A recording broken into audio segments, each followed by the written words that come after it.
So ఈ మధ్య మనం ఒబెసిటీ అనేది చాలా కామన్ గా చూస్తున్నాం. చాలా మంది మేల్స్ లో కానీ, ఉమెన్ లో కానీ ఈ ఒబెసిటీ అనేది చాలా ఇంక్రీజ్ అయింది. ఎందువల్ల అనంటే మనకున్న స్ట్రెస్ ఫ్యాక్టర్స్ ఇంక్రీజ్ అవ్వడం వల్ల కానీ, work life style, software jobs ఎక్కువ ఉంటున్నాయి. సెడెంటరీ లైఫ్ స్టైల్ అంటాం బేసిక్ గా. సో ఎక్కువ కదలకుండా ఒకే చోట కూర్చుని వర్క్స్, డెస్క్ జాబ్స్ ఎక్కువ చేయడం వల్ల కానీ, అండ్ మనకున్న ఫుడ్ హ్యాబిట్స్, ఎక్కువ జంక్ ఫుడ్స్ తీసుకోవడము, ఫ్యాటీ ఫుడ్స్ తీసుకోవడం. సో ఇలాంటి రీజన్స్ అన్నిటి వల్ల మనకి ఓవరాల్ గా ఒబెసిటీ అనేది ఈ మధ్య చాలా ఇంక్రీజ్ అయింది ప్రీవియస్ గా కంపేర్ చేసుకుంటే.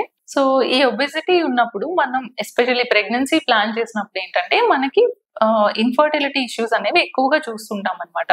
ఎందుకు అనంటే అసలు ఒబెసిటీ అంటే ఎంత వెయిట్, ఎంత బిఎంఐ ఉంటే ఒబెసిటీ అనేది చూద్దాం. సో నార్మల్ గా మనకు ఒబెసిటీ దేని బట్టి చెప్తామంటే బాడీ మాస్ ఇండెక్స్ అని అంటాం అనమాట, బిఎంఐ. సో ఈ బిఎంఐ అనేది ఒక మేల్ కానీ ఫీమేల్ కానీ వాళ్ళ యొక్క హైట్, వెయిట్ బట్టి ఈ బిఎంఐ అనేది కాలిక్యులేట్ చేయడం జరుగుతుంది. సో ఈ బిఎంఐ 20 నుంచి 25 లోపు ఉంటే ఇట్ ఈస్ నార్మల్ అనమాట, నార్మల్ వెయిట్ ఉన్నట్టు. అండ్ అది 25 నుంచి 30 మధ్యలో ఉంది అని అంటే ఓవర్ వెయిట్, అంటే కొంచెం నార్మల్ గా ఉండాల్సిన వెయిట్ కన్నా ఎక్కువ వెయిట్ ఉన్నారు అని అంటాము. అండ్ అది 30 కన్నా ఎక్కువ ఉంది అని అంటే దాన్ని మనం ఒబెసిటీ అంటాం అనమాట, 30 కన్నా ఎక్కువ ఉంటే. అండ్ అది 35 కన్నా ఎక్కువ ఉంటే అది మార్బిడ్ ఒబెసిటీ అని అంటాం. సో ఇట్లా మోర్ దాన్ 30 బిఎంఐ ఉన్నప్పుడు ఏంటంటే మనకి అది ఒబెసిటీ అని పరిగణలోకి తీసుకుంటాం అనమాట.